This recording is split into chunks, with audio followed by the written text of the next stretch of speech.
Hey everyone, hope you're having a great day. My name is Jason and today we're going to be learning about Git. Now this is going to be in a multiple series of videos. Starting off at part 0 here, it's called part 0 because this is kind of where we get all the setup. We don't actually do any Git commands yet or really start learning Git itself. This is just the installation process. So what you need to do is first, let's go get Git. I'm going to Google here, it's a little bit easier. I'm going to type in Git, first one at the top right there. And if you got Windows, just go download the exe file. If you have a Mac, you have two choices here. You have this i386 and the 8664. Now that kind of roughly depends on your processor. You either got a 32-bit processor or a 64-bit processor. How do you find out what you have? Look in the comment section below. I posted a link here to the support.apple.com, and it basically describes how you figure that out. So once you figure out which one you have, download it, install it, and I will catch you after you do that.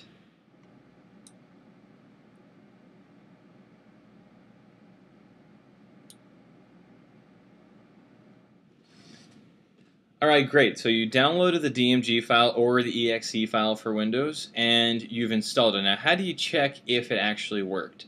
Well, go down to your terminal now, and this is going to be different on a Mac and Windows, but I'm going to be using the terminal here on a Mac. Mine comes down like this.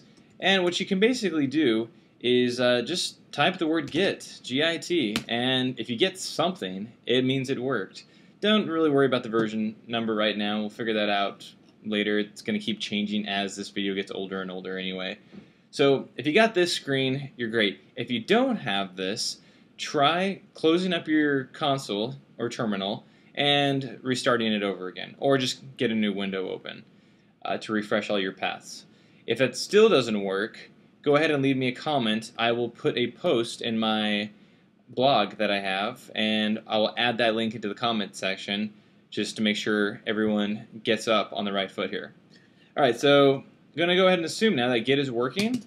Don't have any repositories yet. We're going to need to set up repositories. So go back to Google, type in GitHub, and the first link right here at the top, we're going to go ahead and create a repository here. Now, I know you can create a repository anywhere. You can create it somewhere on your computer, but if you have a friend that you want to learn with, mess around with version control system, then this is a better way to do it because you can share this kind of on the cloud. So basically, go ahead and check out the pricing and sign up button here at the top, and we're going to go ahead and create a free account right here. Now I want to leave you at this step, let you take care of all this. Once you create your account, I will join you back and we'll create our first repository.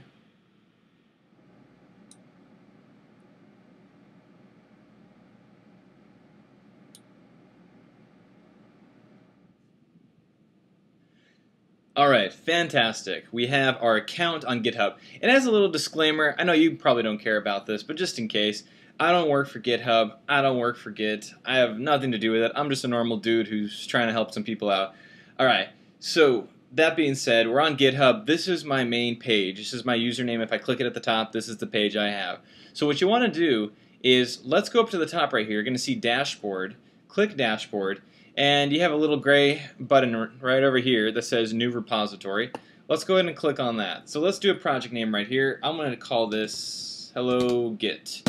Description, I don't care. Homepage, I don't care. You know what? Let's be nice here. Learn Git. Okay.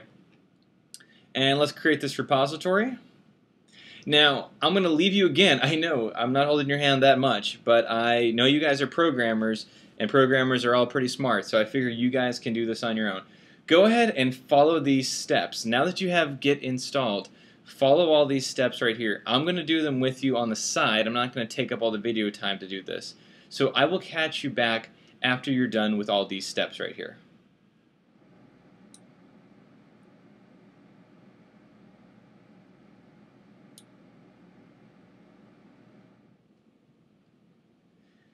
Alright, give yourself a great round of applause. You just connected with your first repository.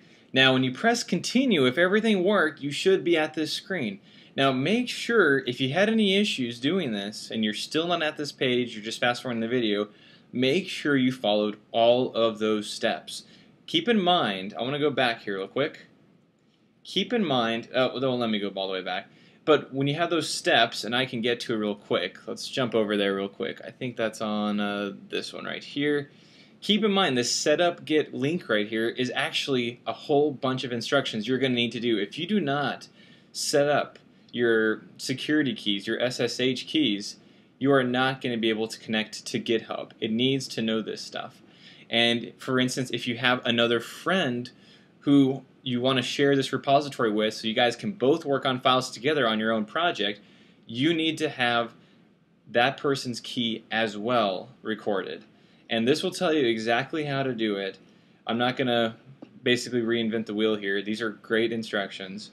And once again, if you have any questions, feel free, leave a comment. This is probably going to be the one video where there will be the potential for the most questions because there's so much setup involved, and it really involves a lot of your, personal computer and the way your settings are. So there could be a lot of stuff interfering here. So I totally understand. So let's jump back into our repository right here. So what you'll see is if you follow those instructions, you should have a Readme file in here. It will tell you the age, and the message, yours is probably going to say something else. I just randomly type some letters in. It'll probably say hello or whatever those instructions prompted you to say. But anyway, if you see this, fantastic. I will explain a lot of this stuff to you in the next upcoming videos and how all this works. But the most important part is you got this set up, which was the point of this first video. So now that you're all set up and ready to go, our next video, we're going to be talking about pushing and pulling, editing files on your computer, sending them out to the repository so other people can grab them. And we'll just keep it simple for the start, get an idea of how this version control system works and how it can be used effectively.